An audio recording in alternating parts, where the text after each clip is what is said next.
아윤이는 수평사 이거 해줄게. 자, 우리요 지난 시간에 뭐에 대해서 했었냐면 파동하고 소리에 대한 얘기 했어. 그 전에는 빛에 대한 얘기 했고, 그래서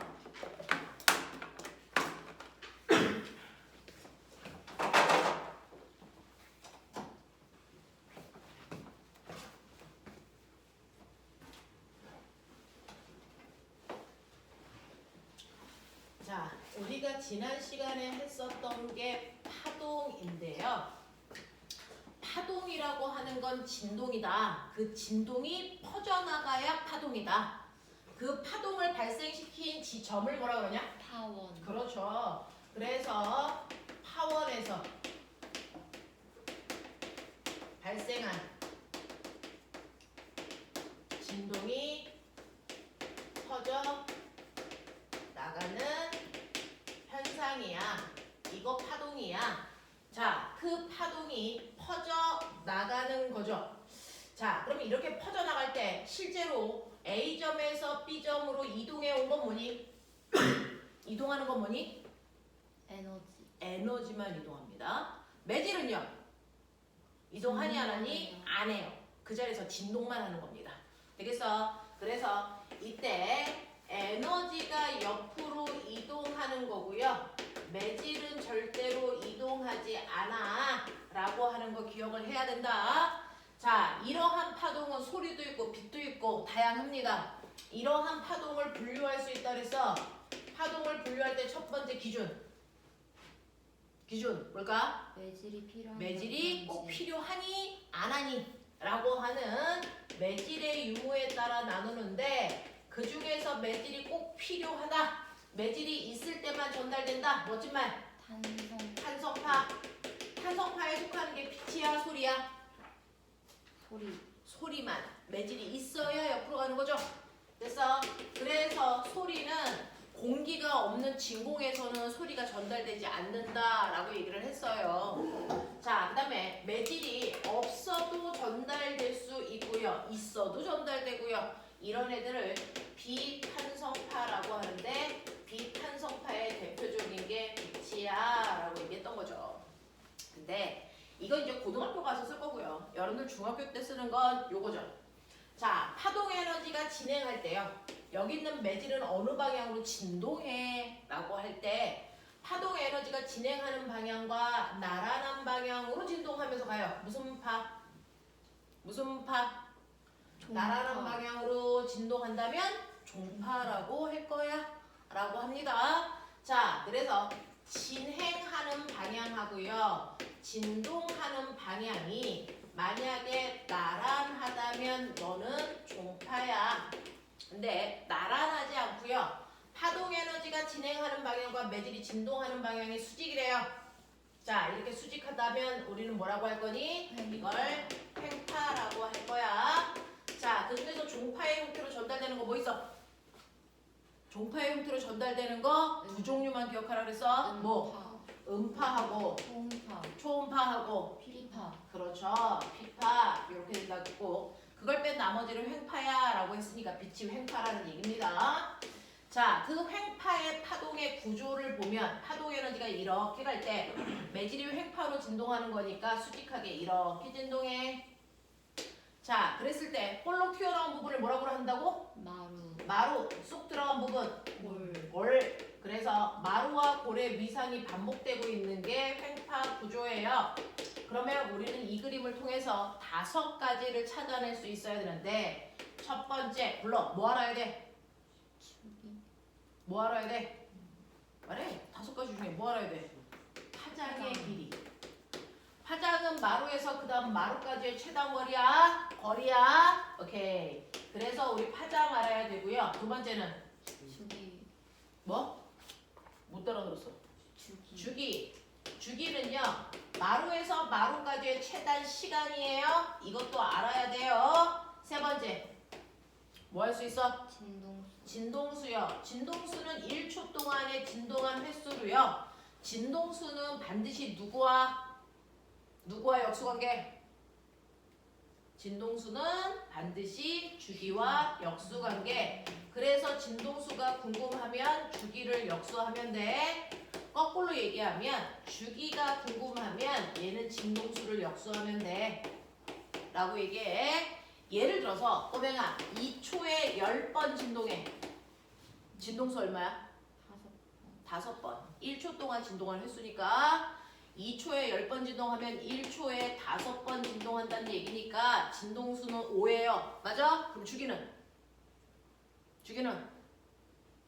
진동수가 5니까 5분의 1 하면 되죠? 주기는 얼마? 0.2초예요. 이렇게 얘기하는 거예요. 그래서 자, 그 다음에 네 번째 진폭은요. 그랬어요.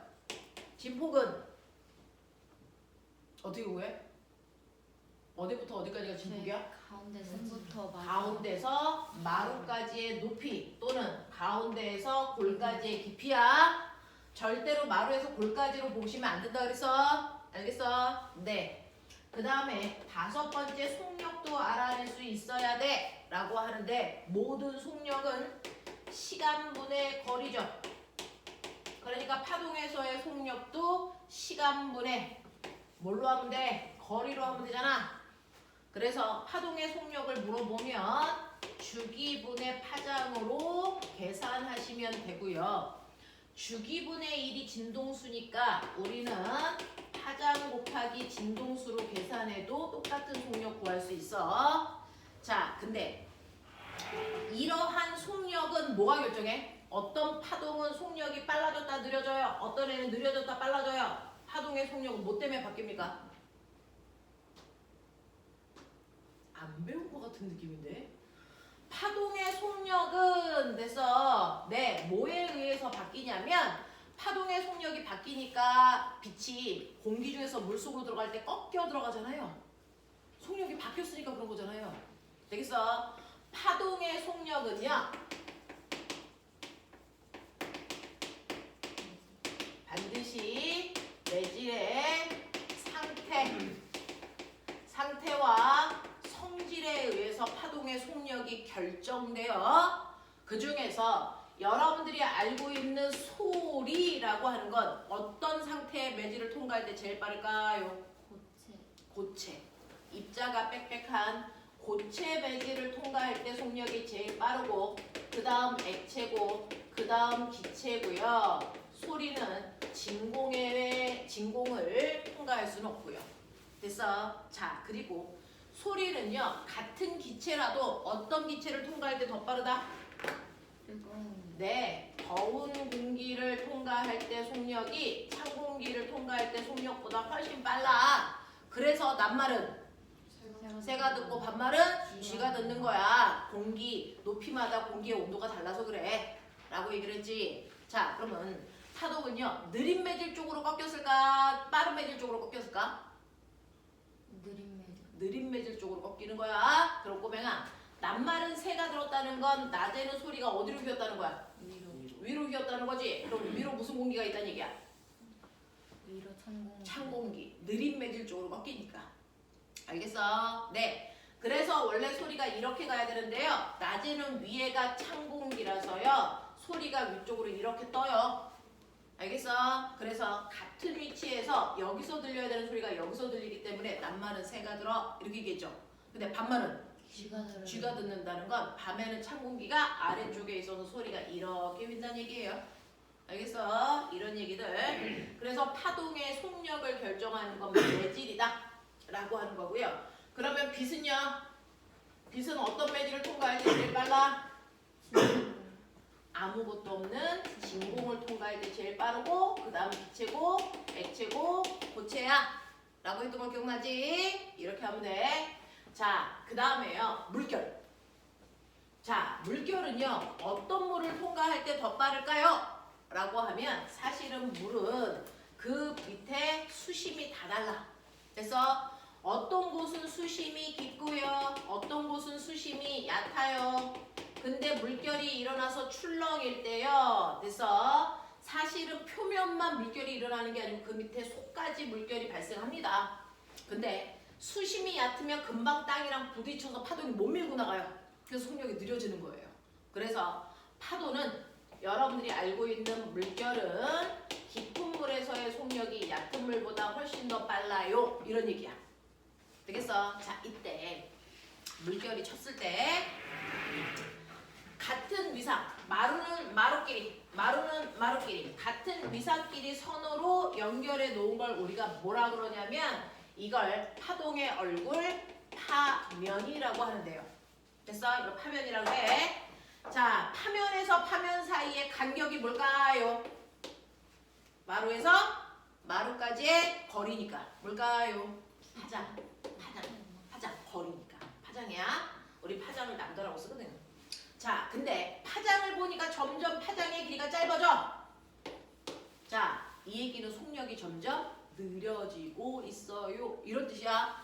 그러면 파장의 길이가 점점 짧아지니까 속력이 여기가 느리고 여기 빠르네. 왜? 여기는 얕은 물이고 여기는 깊은 물이라서 그래. 알겠습니까? 이런 얘기야. 그래서 파장의 길이를 보면 속력을 우리가 알 수도 있죠. 자, 이러한 파동의 대표적인 게 소리라 그랬는데 우리 알아요? 소리의 3요소 불러.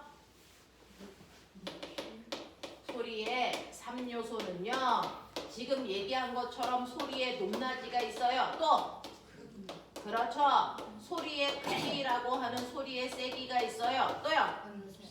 네, 소리의 맵시라고 하는 음색이 있어요. 자, 그 중에서 소리의 높낮이를 결정하는 거 진동수. 소리의 높낮이를 결정하는 건 진동수야. 우리 인간의 귀로 들을 수 있는 진동수를 가청 진동수라고 하는데 20에서 2만까지 우리가 귀로 들을 수 있대요. 그 중에서 진동수가 커질수록 무슨 네, 진동수가 커질수록 고음, 진동수가 작을수록 저음. 이렇게 얘기해요. 우리 가끔 가다가 자, 물컵에다가 물의 양을 다르게 해서 연주하는 사람들도 있어. 그치? 자, 이렇게 유리컵에다가요 물을 집어넣어요. 근데 유리컵에다가 넣은 물의 양만 다르게 하면 이 물의 높이가 도레미파솔라시도야. 알겠어? 자, 그러면 이걸 두드리면 연주할 수 있는데 첫 번째 두드려서 소리를 낼 때와 두 번째 불어서 소리를 낼 때 중 1번, 2번, 3번 중에 누가 고음 소리를 낼까? 이런 얘기예요. 되겠어? 자, 이때요. 두드릴 때는 여기에는 누굴 진동시키는 거야? 매질이 뭐야? 두드려서 소리를 낼 땐 누구를 진동시킬까요? 바로 물입니다. 유리컵을 통해서 물을 진동시켜서 소리를 내는 거거든요. 근데 물의 양이 다르잖아요. 자, 이때 하나만 기억하면 되는데요. 매질이 조금 있을수록 고음을 내는 거예요. 매질이 조금 있을수록 고음이 되는 겁니다. 되겠어? 그래서 두드려서 소리를 낼 때는 물을 진동시키기 때문에 1번이 제일 높은 소리, 그 다음 2번, 그 다음 3번 이렇습니다. 되겠어? 자, 불어서 소리를 내요. 마치 병처럼 후! 불어서 소리를 낼 거라고 쳐요. 그럼 불어서 소리를 낼 때는 누굴 진동시키는 거냐면 공기를 진동시킨 소리를 낸다는 얘기야. 그랬을 때 공기양이 제일 조금 있는 게 누굴까요? 3번입니다. 3번은 공기가 여기에 요만큼 들어있어요. 됐어? 2번은 공기가 이만큼 들어있어요. 1번은 공기가 이만큼 들어있어요. 그래서 공기가 제일 조금 있는 3번이 제일 고음이에요. 이 원리를 이용한 게 우리가 아가 때 연주했던 실로폰. 생각. 자, 실로폰을 생각해 보시면 실로폰은 이렇게 되어 있어서 똑같은 금속을 크기만 다르게 잘라 붙인 거예요. 이 길이 차이가 도레미파솔라시도 음을 나타내는 겁니다. 되겠어? 그러면 1번, 2번, 3번, 4번 중에 누가 고음이겠니? 1번. 양이 작아야 고음이니까. 알겠어? 이렇게 만든 거예요. 요즘에 악기 중에서요. 이렇게 손을 띵 하면은 소리가 나는 뭐 이런 애들도 있어요. 뭐 이렇게 금속이 이렇게 매달려 있잖아. 뭐라고 해? 몰라. 뭐라고 어떻게 해? 근데 이거 손을 이렇게 찍 하면 소리 나지? 이것도. 되겠어? 네, 그렇게 만드는 거예요. 제 이름이 있었는데. 자, 그 다음에 소리의 크기를 결정하는 게 뭐게요? 진폭. 네, 소리의 크기를 결정하는 건 진폭이야. 그래서 진폭이 작은 소리는 쏙닥쏙닥 하는 소리. 진폭이 으! 하고 큰 소리는 엄청 게렉게렉 소리 지르는 거. 알겠어? 이런 거. 자, 그 다음에 소리의 맵시. 자, 맵시를 결정하는 건 뭐라고? 파형이에요. 알겠어? 자, 이런 식으로 우리가 소리까지도 지난 시간에 했었습니다. 자, 선생님이 지나다니면서 질문을 대충 받았는데 혹시 못한 거 있으면 질문을 할게요. 책을 잠깐 피시면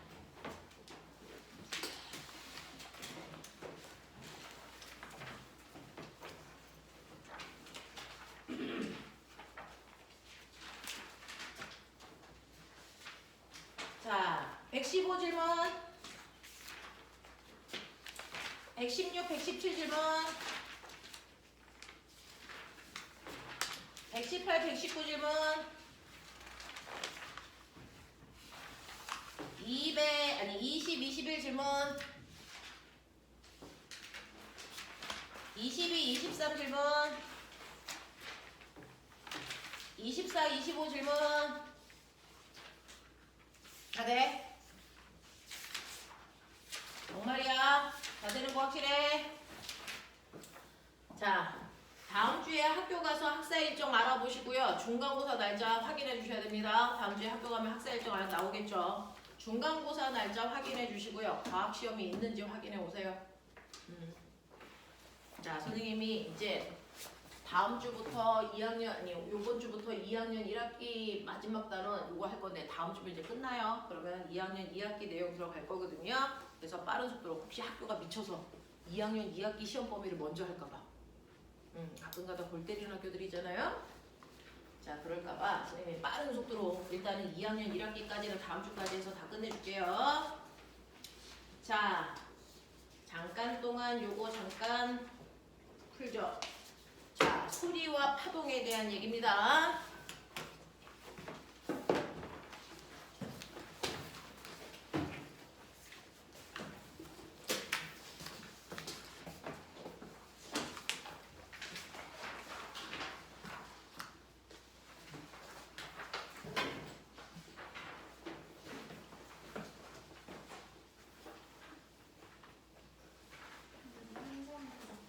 네.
자, 시간 모자란 사람 없습니다. 몇 개?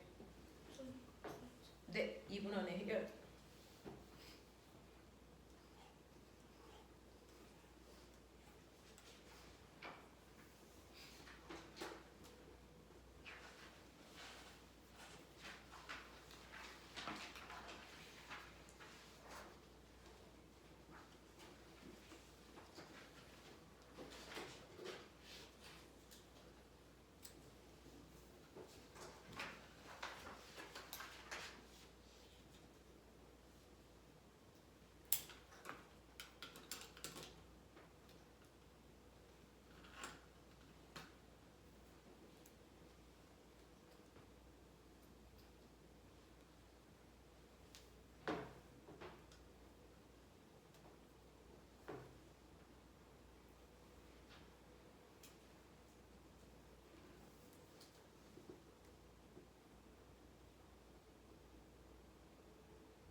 다 하셨을까요?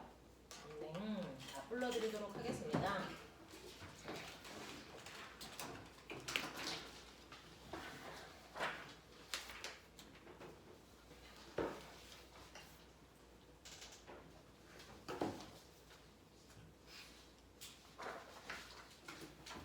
자, 1번부터요. 1번에 5번, 2번에 2번,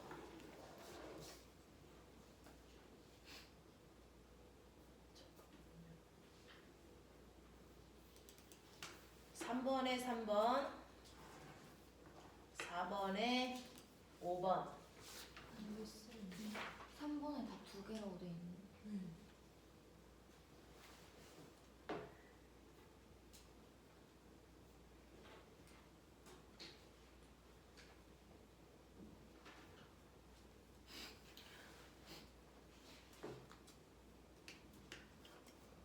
네, 3호. 3번, 5번. 옳지 않은 거 찾는 거 아니에요? 네, 3번, 5번. 4번에 5번, 5번에 3번, 6번에 3번, 7번에 5번, 8번도 5번, 9번에 2번, 10번에 3번. 이렇습니다.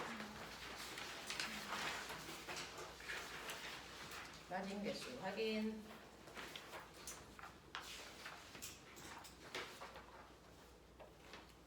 4번 답을 잘못 불렀어요. 4번에 4번입니다.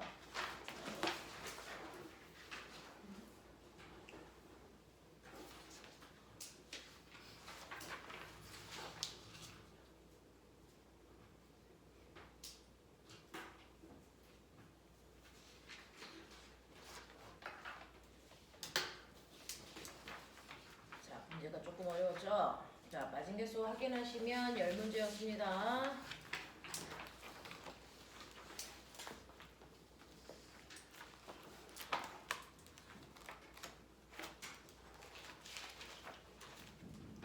건우, 10개. 나윤, 9개. 리에, 서연, 9개요. 현수, 9개. 재윤, 8개요. 정한, 8개요. 서연. 네. 자, 틀린 거 질문 받을게요. 1번부터 4번까지 중에서 뭐 설명할까요? 3번이요. 3번에 보시면 가는 횡파라서 빛이고요. 나는 종파가 이렇게 생겨요. 종파라서 얘는 소리입니다. 자, 그래서 1번은 맞는 표현이고요. 2번도 맞는 표현인데 3번에 보시면 가의 파장은 마루에서 마루까지의 거리니까 알 수 있죠. 자, 그 다음에 나의 파장은요. 거기 빽빽하게 모여있는 진한 색이 있어요. 거기를 우리가 밀이라고 불러요. 밀에서 밀까지가 파장입니다. 되겠어? 네, 그래서 얘도 파장을 알 수 있습니다. 자, 그 다음에 4번 보시면 용수철을 빠르게 흔들면 꼬맹아 이렇게 흔들면 1초에 3번 진동한다고 치자. 근데 이렇게 흔들면 1초에 30번 진동해요. 이런 느낌이야. 되겠어? 빠르게 흔들면 진동수가 많아지는 거고요. 크게 흔들면 진폭이 커지는 거예요. 되겠어? 빠르게 움직이면 진동수가 많아지는 거고 크게 흔들면 진폭이 커지는 거거든요. 그래서 용수철을 빠르게 흔들면 가나 모두 진동수가 커진다. 네, 진동수가 커지는 건 맞아요. 용수철을 세게 흔들면 가나 모두 파장이 길어지는 게 아니고 진폭이 세게 흔들면 진폭이 커지는 겁니다. 파장하고 상관없어요. 자, 그 다음에 넘어갈게요. 5번부터 10번까지 중에서 질문.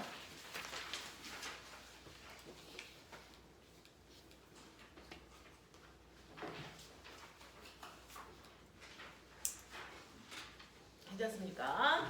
네.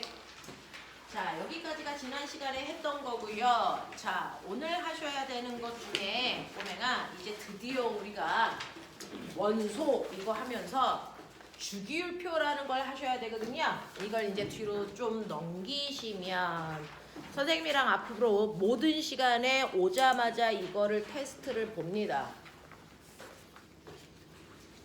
뒤로 넘기시면. 자, 뒤로 넘기시면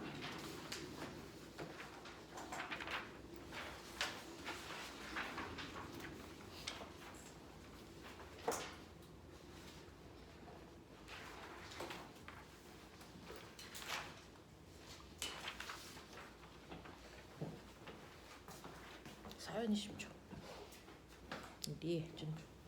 자, 그럼 보시면 주기율표를 받았습니다. 자, 여러분들이 이제 오늘부터 하셔야 되는 거 물질을 구성하는 입자, 원소와 화합물 130페이지 피셔야 되는데 이 130페이지에 있는 원소들을 배우기 전에 기본적으로 여러분들이 좀 알 수 있는 것들을 하셔야 되는데 지구상에 있는 모든 물질 있잖아. 지구상에 있는 모든 물질은 부셔. 이걸 부시면 더 이상 쪼갤 수 없는 가장 작은 입자가 남아. 그래서 물질을 쪼개다 보면 더 이상 쪼갤 수 없는 가장 작은 입자가 남는데 그 더 이상 쪼갤 수 없는 가장 작은 입자를 뭐라 그러니? 원자. 그래서 원자는 더 이상 쪼갤 수 없는 가장 작은 입자야. 되겠어? 근데 이 물질 속에 있는 원자가 한 종류일까 여러 종류일까? 여러 종류입니다. 그래서 철 속에 들어있는 원자의 종류와 구리 속에 들어있는 원자의 종류 다르단 말이죠. 그래서 네, 그래서 원자는 더 이상 쪼갤 수 없는 가장 작은 입자고요. 이 원자의 종류를 우리는 뭐라고 한다? 원소라고 불러요. 그래서 원자들의 종류를 원소라고 해서 지구상에 한 120여 종류 있어. 근데 왜 정확하게 얘기 안 해요? 123개 있는데 자, 점점 원소들을 찾아가기 시작했고요. 그리고 새로 만들기도 합니다. 그래서 정확하게 몇 개 이렇게 얘기할 수가 없어요. 되겠어? 그래서 원소가 100여 종이 있어. 이렇게 얘기하면 돼요. 원소는 100여 종이 있어. 우리는 보편적으로 이렇게 얘기해요. 자, 그러면 이렇게 지구상에 있는 모든 물질은 더 이상 쪼갤 수 없는 원자로 되어 있고 쪼갤 수 없는 건 원자야. 자, 원소를 쪼갤 수 없다고 하면 안 돼. 됐죠? 네. 더 이상 쪼갤 수 없는 원자로 되어 있고 원자의 종류를 원소라고 하는데 원소가 100여 종류나 있으니까 이걸 하나하나 써서 얘 수소야, 산소야 이렇게 얘기해야 되잖아. 자, 근데 그걸 일일이 수소, 산소 알루미늄 막 이런 식으로 이름을 쓰니까 귀찮아. 그래서 이러한 원소들을 나타내는 간단한 뭐가 필요한 거냐면 전 세계 공통어 간단한 기호로 나타내자는 얘기야. 그래서 한국 사람도 미국 놈들도 됐어 북한 놈들도 다 똑같은 기호로 나타내서 쓴다는 얘기야. 언어하고 상관없이. 그래서 이렇게 원소들을 간단한 기호로 나타내자 되겠어? 라는 얘기를 멋진 화학자 돌턴이라는 사람이 했어. 돌턴이라는 사람이 일일이 이름 쓰려니까 귀찮구나. 우리 간단한 기호로 나타낼까? 근데 옛날에 조상들도 이걸 기호로 나타냈는데 옛날에는 이 원소들을 나타낸 기호를 자기들이 막 꽃무늬도 그리고 그래서 다양한 무늬들로 나타냈는데 이렇게 무늬들로 나타나다 보니까 나중에는 원소들의 종류가 많아지다 보니까 이 무늬가 뭐지? 모르겠는 거야. 그래서 그러지 말자. 이렇게 의미 없는 그림으로 그리지 말고요. 원소를 나타낼 때 기호는 반드시 알파벳으로만 쓰자. 그러면 그 알파벳은 어디서 따와? 원래 산소는 옥시건이잖아요. 그럼 첫 글자가 O니까 O 이런 식으로 이름에서 따오는 거예요. 자, 이름에서 따와서 첫 글자에서 첫 글자를 따오면 돼. 그래서 이름의 첫 글자에서 첫 글자를 따옵니다. 자, 첫 글자는 첫 글자라는 뜻으로 반드시 대문자로 쓰기로 약속. 근데 문제는 탄소도 카본 첫 글자가 C란 말이야. 칼슘도 첫 글자가 C야. 염소도 첫 글자가 C야. 구리도 첫 글자가 C야. 예병한 첫 글자에서 따오니까 알파벳이 20 몇 개냐? 20 몇 개야? 셋냐? 몇 개냐? 이런 새끼들이 유치원 때 하지 않냐? 알파벳 몇 개냐? 20?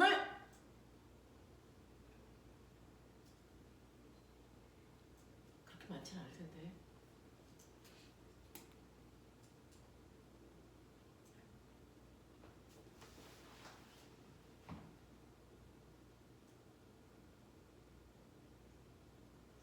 알파벳 모르는 거야 얘네들? 26개? 26개입니까? 26개야 27개야? 와 진짜 어이없다.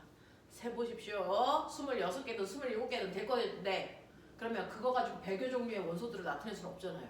겹친단 말이죠. 그러면 이렇게 첫 글자를 따서 첫 글자로 나타냈지만 겹치는 애들이 있다. 그러면 그 중에 하나만 그냥 한 글자로 나타내라. 그리고 그걸 뺀 나머지 아이들은 이 글자로는 구분이 안 되니까 두 번째 글자도 쓰자. 근데 그 두 번째 글자를 이름의 두 번째에서 따오면 또 겹칠 수도 있으니 두 풀네임 중에서 겹치지 않는 아무데나 있는 알파벳을 따오면 돼. 그래서 우리 칼슘은 겹치지 않는 글자 A로. 그래서 염소는 L을, 구리는 U를 따와서 붙이는 거야. 되겠어? 첫 글자는 첫 글자에서 따오지만 두 번째 글자는 아무 데서나 따오는 거야. 알겠어? 겹치지 않는 알파벳 따오는 거야. 대신에 두 번째 글자라는 뜻으로 얘는 반드시 뭐로 쓴다? 소문자로 쓰기로 했다. 되겠어? 그래서 원소 기호를 어떻게 써야 되는지 틀을 잡은 사람이 돌턴이에요. 근데 돌턴은요, 우리가 지금 외울 원소 기호하고 조금 달라요. 이렇게 써놓고 그래서 조금 있어 보이려고 이렇게 해서 이렇게 꾸밈을 살짝 한 사람이야. 그래서 자 근데 우린 이 꾸밈을 안 하잖아. 그래서 돌턴이 했던 이 꾸밈까지도 완벽하게 벗겨서 지금 현재 우리가 쓰는 원소 기호를 완성시킨 사람은 이름 외울 필요 없어. 베르셀리우스라고 하는 과학자야. 자, 돌턴의 원소 기호를 쓰는 틀을 만든 사람이고 이걸 완성시킨 사람은 베르셀리우스다. 됐어? 요 정도 기억. 자, 그래서 이렇게 돌턴이 얘기해 준 대로 우리는 원소 기호를 이렇게 씁니다. 첫 글자는 대문자, 두 번째 글자는 소문자. 그럼 꼬맹아, 여기에 몇 종류의 원소가 들어있니?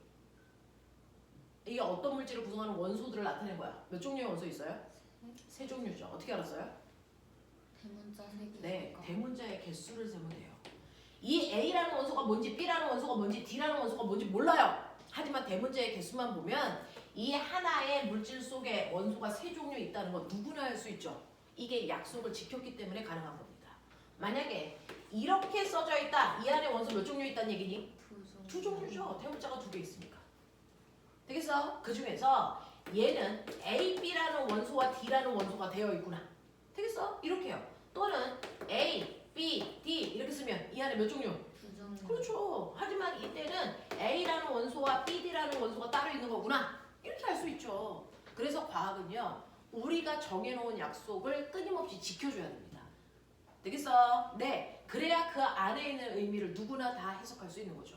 되겠어? 그래서 첫 글자는 대문자, 두 번째 글자는 소문자로 나타내기로 했다.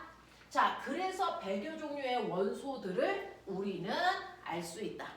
됐어? 근데 이러한 원소들을 100여 종류 각각 찾아. 돌토는 60여 개 찾았는데요. 돌토는.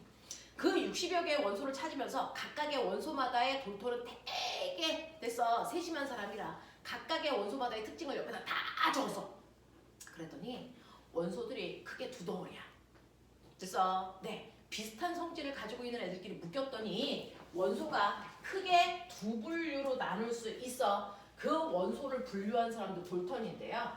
이 돌턴은 원소를 분류합니다. 뭐와?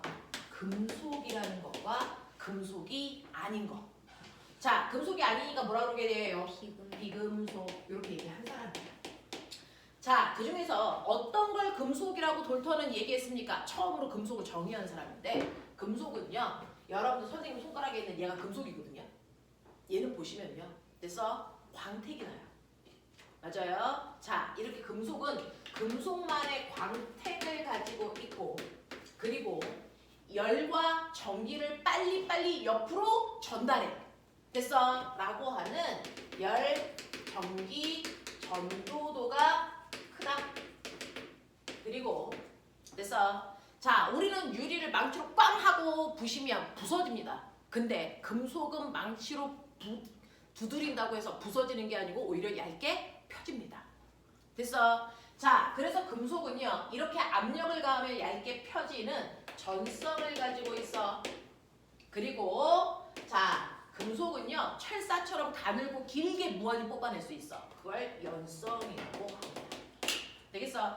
이 네 가지 성질을 가지고 있어야 모두 가지고 있어야 금속이야. 그걸 가지고 있지 않으면 이 중에 하나만 안 가지고 있어도 넌 금속이 아니야? 비금속이야? 라고 얘기합니다. 그중 원소 중에서 금속이 차지하는 비중이 훨씬 더 큽니다. 되겠어? 자, 여러분들이 가지고 있는 책에서요. 풀버전의 주기율표가 있을까요? 있죠? 134페이지.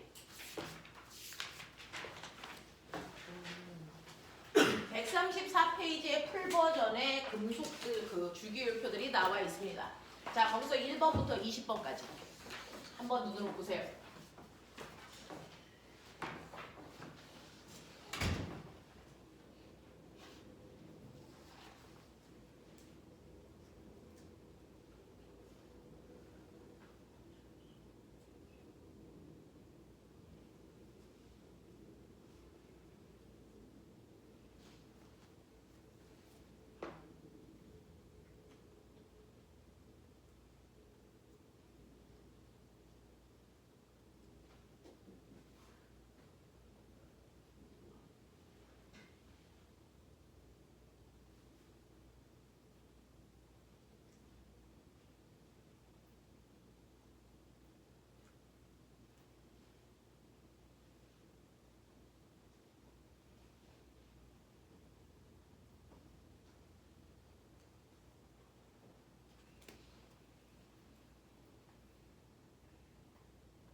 20번까지 외웠죠? 자, 근데 봤죠? 외우진 못했죠 아직. 자, 근데 거기에 보시면요. 이런 식으로 원소들은 금속과 비금속으로 나눴을 뿐만 아니라 금속들을 보니까 성질이 약간 비슷한 애들이 있어. 됐어? 비슷한 애들이 있어요. 그래서 성질이 비슷한 애들끼리 같은 줄에 오게끔 써놓으면 누구랑 누가 성질이 비슷한지는 사람들도 쉽게 알 수 있거든요. 그래서 성질이 비슷한 애들이 잘 나타내게 우리는 원소를 하나의 표로 작성하자. 그 원소들이 가지고 있는 주기적 성질을 잘 표현할 수 있게끔 만들어 놓은 표를 우리는 뭐라고 하냐면 주기율표라고 해요. 되겠어? 여러분들이 고등학교 3학년 때까지 여러분들 주기율표에 있는 20개의 원소는 기본적으로 암기하셔야 돼요. 정확한 위치까지. 되겠어? 자, 그래서 우리는 이 주기율표를 외우는 연습들을 할 겁니다. 되겠어? 자, 그 중에서 여러분들이 보시면 그 주기율표에 첫 번째요. 여기에다가 쓰시는 겁니다. 얘가 1번 수소입니다. 원자들은 자기만의 번호도 있어요. 그걸 원자 번호라고 하고요. 이러한 원자 번호를 항상 원소기호 왼쪽 아래에다 쓰는 겁니다. 왼쪽 아래에다가 그 원자의 고유 번호를 쓰는 거예요. 됐어? 그래서 얘는 1번 수소입니다. 되겠어?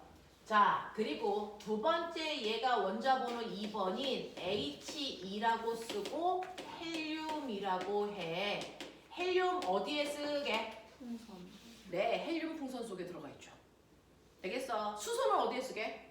수소는 원소 중에 가장 가볍고요. 로켓 원료.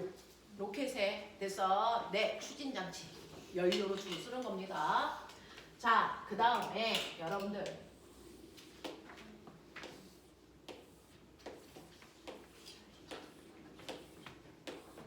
되어 있어요. 원자 번호 3번에 Li, 얘 이름이 리튬. 4번에 Be, 베릴륨. 원자 번호 5번 B, 붕소. 원자 번호 6번 C, 탄소. 7번에 N, 질소. 8번에 O, 산소. 자, 그 중에서 탄소는 주로 어디에 있게 해요? 우리가 숨 쉴 때 나오는 이산화탄소 속에도 들어있고요. 여러분들이 지금 사용하고 있는 연필심이 탄소 덩어리입니다. 됐어? 그리고 질소는요. 우리 전체 공기의 80%가 질소 기체. 그리고 여러분들 과자를 사면 과자 봉지를 꽉 채우고 있는 게 질소죠. 되겠어? 산소는 우리가 호흡할 때 쓰는 거고요.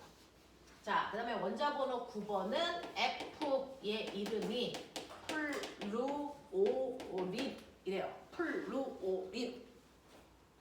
이 플루오린을 우리가 일상생활에서는 플루오린이라고 안 부른다? 얘 이름이 있어요. 불소입니다. 불소.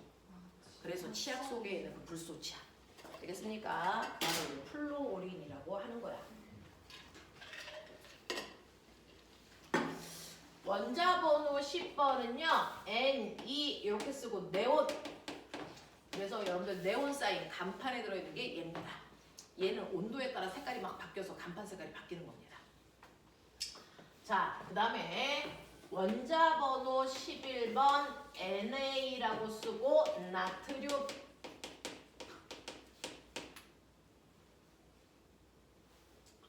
원자 번호 12번 Mg라고 쓰고요. 첫 글자는 대문자, 두 번째 글자는 소문자로 쓰고 계세요. 자, 이거 마그네슘. 그 다음에 원자 번호 13번 Al이라고 쓰고요. 알루미늄.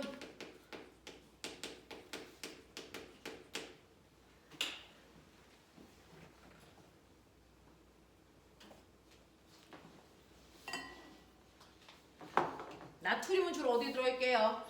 소금, 염화나트륨. 되겠어? 네, 알루미늄은 쿠킹 오일. 우리 집에서 쓰는.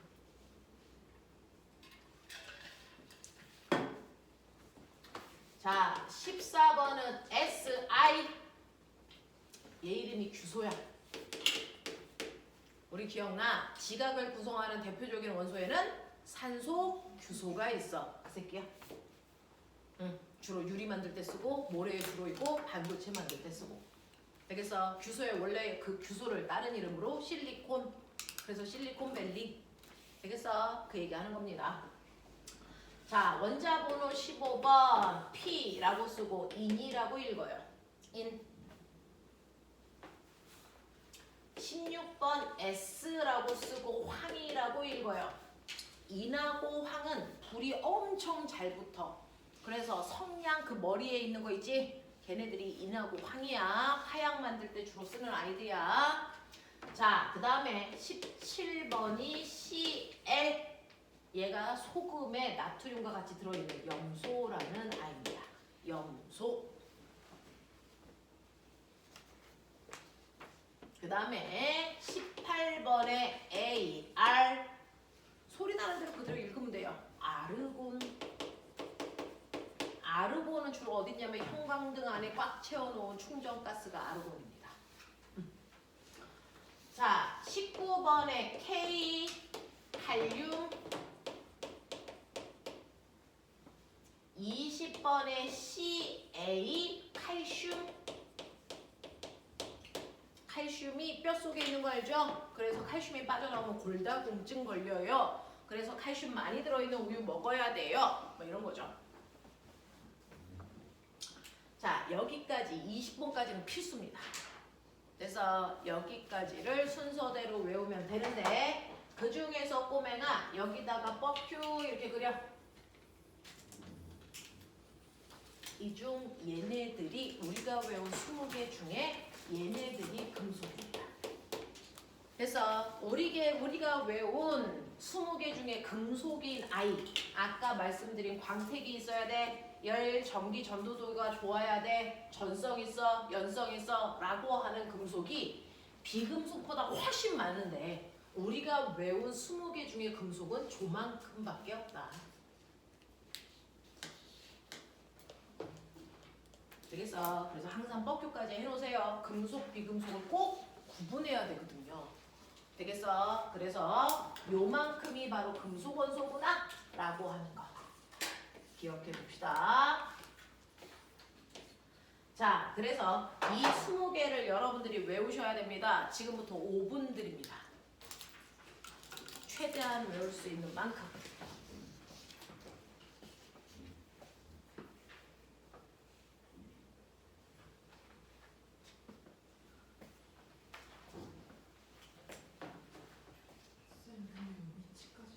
네, 순서대로 외우셔야 돼요. 수해리배 붕탄 질산 푸네 나만 알지 펩시 콜라 끄악 라고 선배들은 외우세요. 네, 뭐 그런 느낌이야.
이따가 다시 한번 써볼 수 있게끔 시험지 드릴게요.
자, 원자번호, 원소기호, 한국말로 이름.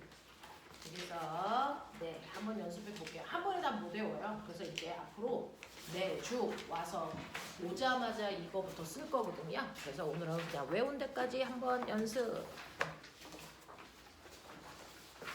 다른 반 친구들도 하고 있어요. 하이탑반 친구들. 해보세요. 1번부터 20번까지.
쓰신 분들은 손 한 번 들어주세요. 제가 지나가면서 볼게요.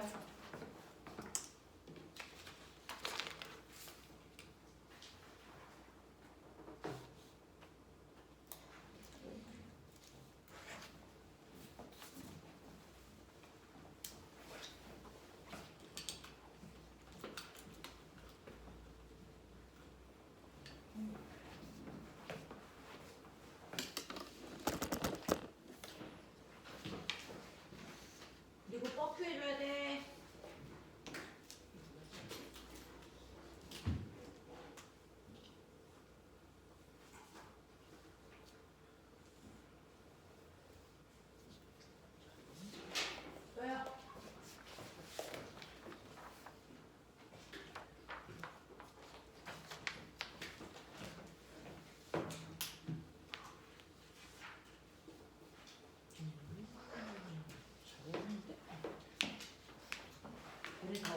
없이 외웠니? 금방금방 외우네.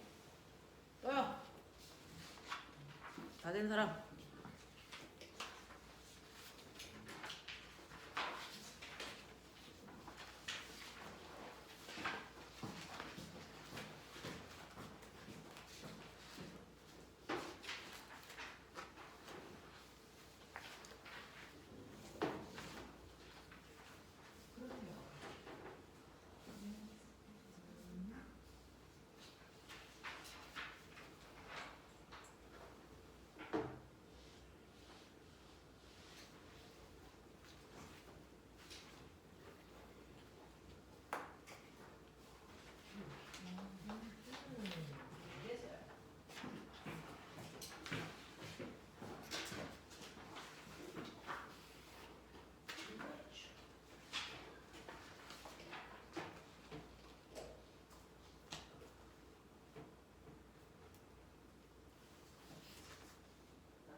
장면을 하고 있나? 이렇게. 원본 잘 들고 다니면서 외워. 됐어요. 됐어? 오케이. 그래. 검사 안 맞은 사람.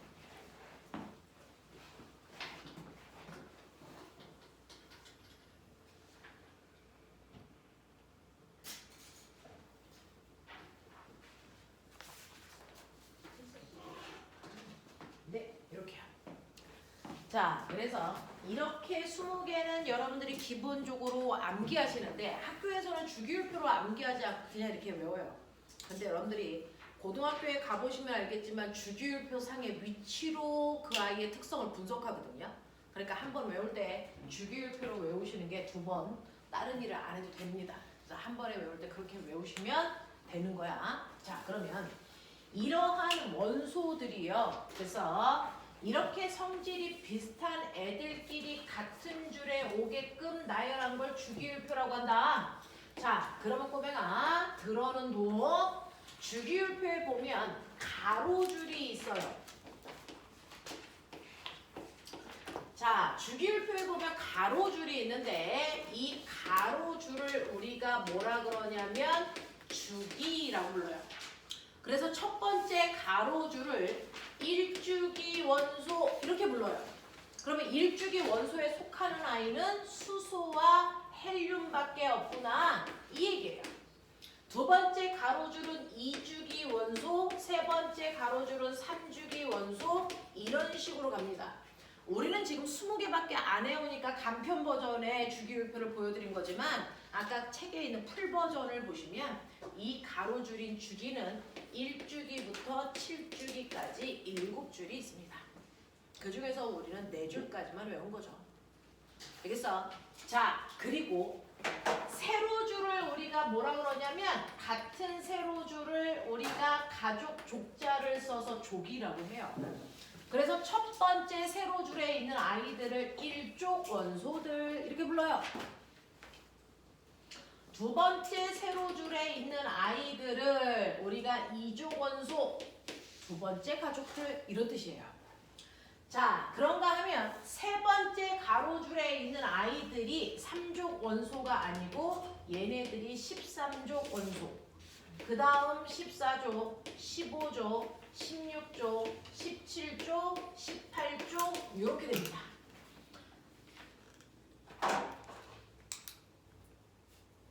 그러면 선생님 3족부터 12족까지는 없어요? 아니요, 있어요. 여기 사이에 3족부터 12족까지 있는데 얘네들은 대학 가서 배우는 거야. 고등학교 3학년 때까지 안 배워요. 그리고 여기 생략된 얘네들이 모두 다 금속입니다. 자, 그래서 여기 3족부터 12족까지는 생략되어 있는 거고요. 막바로 2족 다음에 13족으로 간 겁니다. 그래서 우리는 이렇게 외우는 거고요.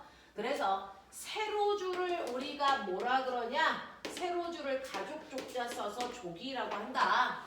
이 세로족은 1족부터 18족까지 18개의 가족들이 있다는 뜻이다.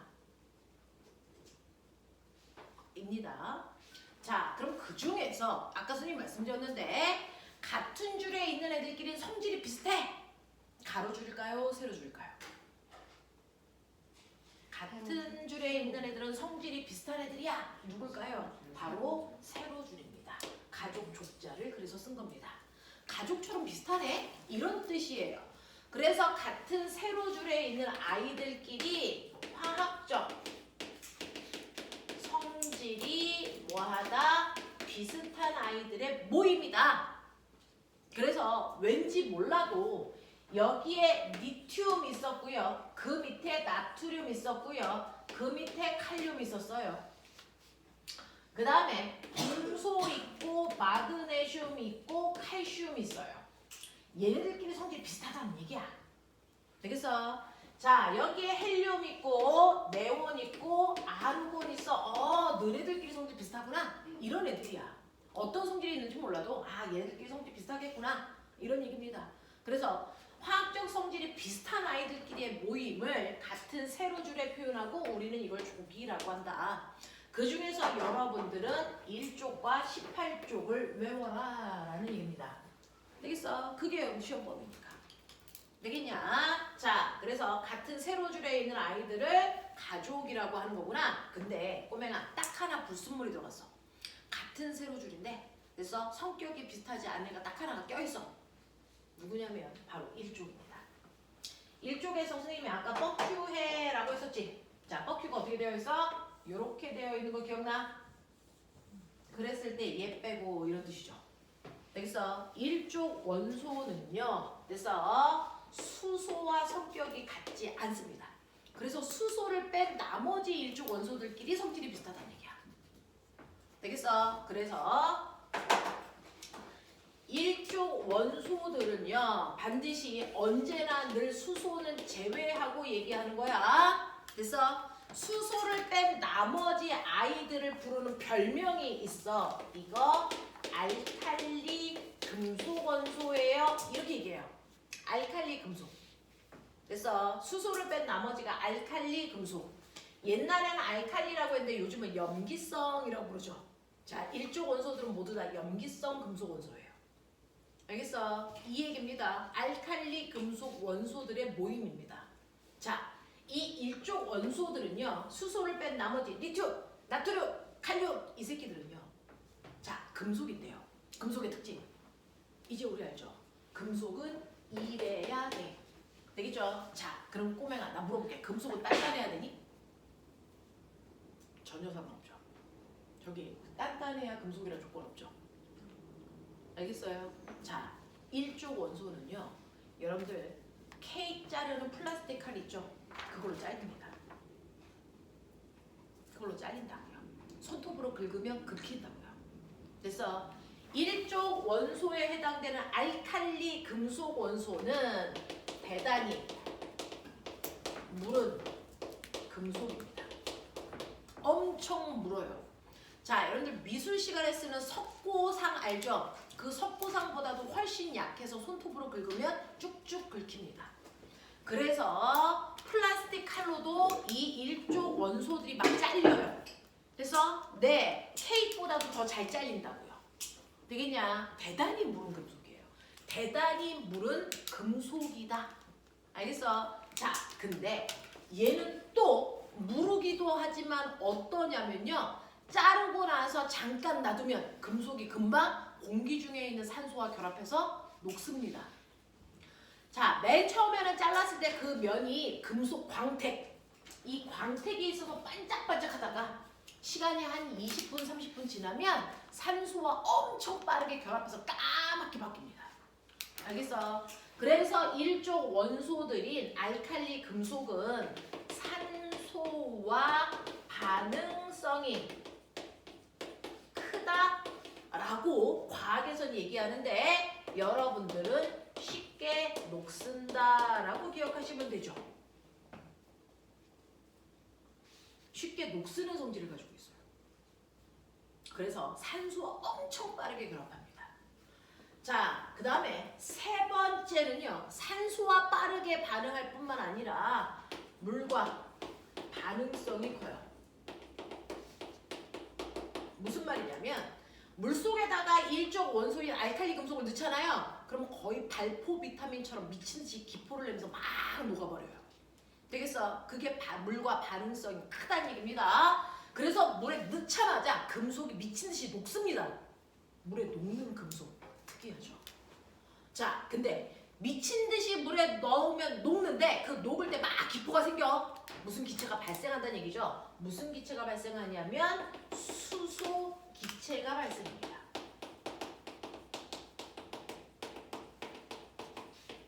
수소 기체가 막 뽀글뽀글 올라와. 자, 수소 기체는 눈에 보일까? 생각해 본 적 없지. 수소 기체 눈에 보일까요? 안 보여요. 왜? 색깔이 무색이 있거든요. 됐어? 냄새 날까요? 아무것도 안 납니다. 무색, 무치. 됐어? 네, 입니다. 그래서 색깔도 없고, 됐어? 향도 없습니다. 그럼 수소가 나오는지 어떻게 알아요? 불꽃 갖다 대보면 되죠. 펑 하고 터집니다. 되겠어? 미친듯이 기포가 발생하면서 막 녹고요. 그 기포 근처에다가 불꽃 갖다 대면 뻥 하고 터져요. 수소폭탄. 알겠습니까? 그래서 엄청 위험해요. 엄청 위험합니다. 되겠어? 네. 그래서 물과 격렬히 반응한다는 거 기억해 두시고, 마지막 네 번째, 얘는 물에 녹이면 물 자체가 염기성이 돼요. 우리 하늘에서 내리는 비는 무슨 비? 산성비. 이 새끼는 염기성. 알겠습니까? 염기성을 띱니다. 물에 녹이면 그 물이 염기성을 나타냅니다. 그래서 산성인지 염기성인지 너네 초등학교 때 뭘로 확인했냐?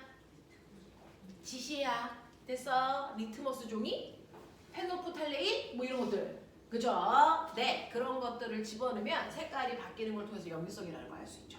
그래서 이게 바로 일족 원소들이 가지고 있는 특징이에요. 됐어? 일족 원소들은 알칼리 금속이다. 자, 이때 누구 제외하고? 수소 제외하고. 그래서 수소를 제외하고 얘네들은 알칼리 금속입니다. 그래서 엄청나게 무른 금속이고 산소와 격렬히 반응해서 쉽게 녹슬고 물에 엄청나게 반응해서 물에 빠른 속도로 녹으면서 수소 기체가 발생하고 그리고 수용액은 염기성이고.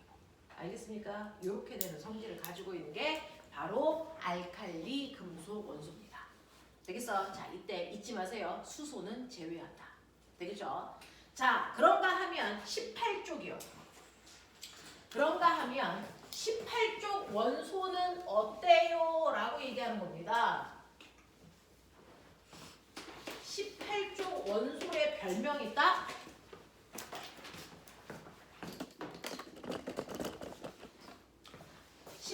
원소의 별명이 있는데 얘 별명이 할로젠 원소야. 아니다. 죄송합니다. 18쪽 원소의 별명이 비활성 기체야. 18쪽 원소의 별명이 비활성 기체입니다. 자, 활성이 뭔데 비활성은 뭐야? 이 얘기죠. 활성은요. 활발히 반응하는 성질이요. 누군가를 만나면 활발히 반응하는 성질. 얘처럼. 그래서 그 성질이 비 뭐야? 없어. 라는 뜻이야. 얘네들은 누구랑 만나도 절대 반응하지 않아. 되겠냐? 비활성 and 뭡니까? 기체입니다. 비활성 기체입니다. 되겠어? 자, 무슨 말이냐면요. 실제로요. 원소들은요. 얘처럼 누군가랑 만나면 막 반응해. 왜? 불완전해서 그래. 불완전해서 누군가와 반응해서 안정한 상태를 만들려고 미친듯이 반응합니다. 근데 쟤네들은 조금 이따 설명해 드릴 거지만 비활성 기체는 스스로가 가장 안정적인 원소입니다. 원소들 중에서 가장 안정적인 아이가 18쪽 원소입니다. 그러니 또 안정적이려고 누구랑 반응할 필요가 있니 없니? 절대 없습니다. 되겠어? 그래서 이 비활성 기체인 18쪽 원소는 절대 누구랑도 반응하지 않고 그대로 꼬맹아 불 갖다 댔을 때 타는 것도 산소와 반응하려고 타는 겁니다. 그럼 얘는 불 갖다 댔을 때 탈까 안 탈까? 절대 안 탑니다. 가장 안정적인 아이야. 그래서 꼬맹이들이 들고 다니는 풍선 속에 헬륨 넣죠. 왜? 가장 안정적이라서 이 아이는 폭발하지 않아. 알겠어? 우리 집에 있는 형광등에 네온 집어넣죠. 아르곤 집어넣죠. 이유가요. 우리 집에 있는 형광등이 터져도 아르곤 때문에 불이 나지 않아. 되겠어? 이런 얘기예요. 그래서 비활성 기체는 가장 안정적인 상태이기 때문에 절대로 다른 아이들과 반응하지 않습니다.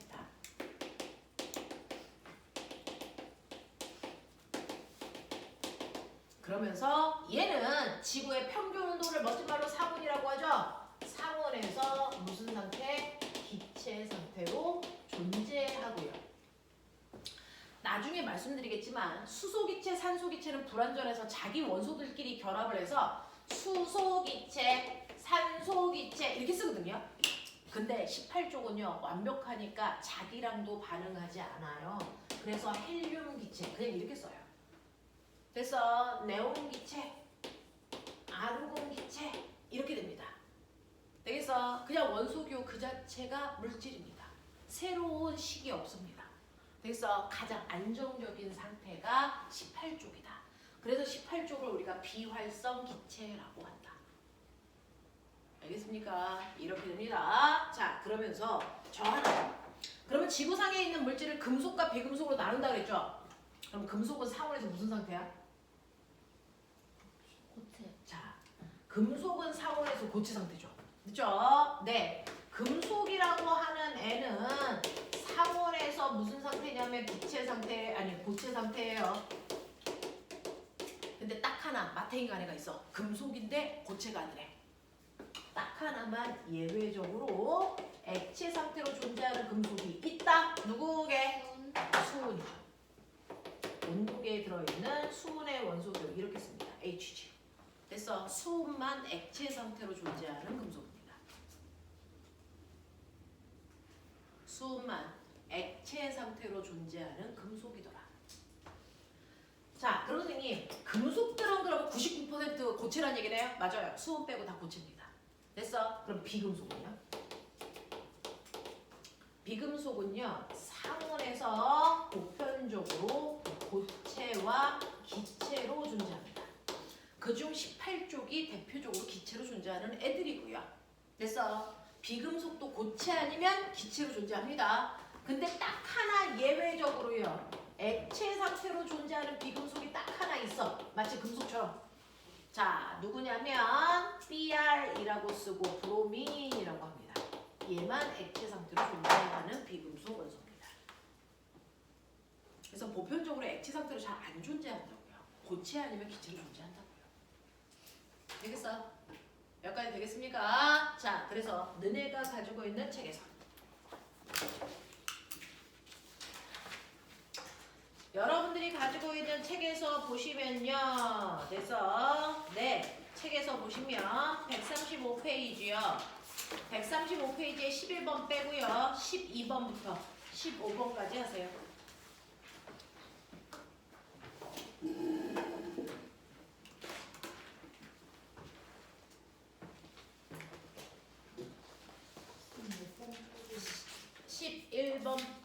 빼고 12번부터 15번까지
12번에 1번부터 동글동글 XX. 13번에 1번부터 BA. 14번은 니은, 리을, 비읍. 15번은 순서대로 네온, 헬륨, 아르곤. 자, 12번부터 15번까지 질문.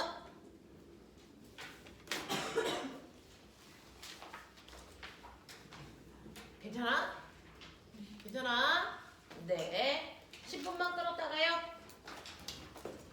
10분만 끌었다가 앞부분에 빠진 거 해드릴게요.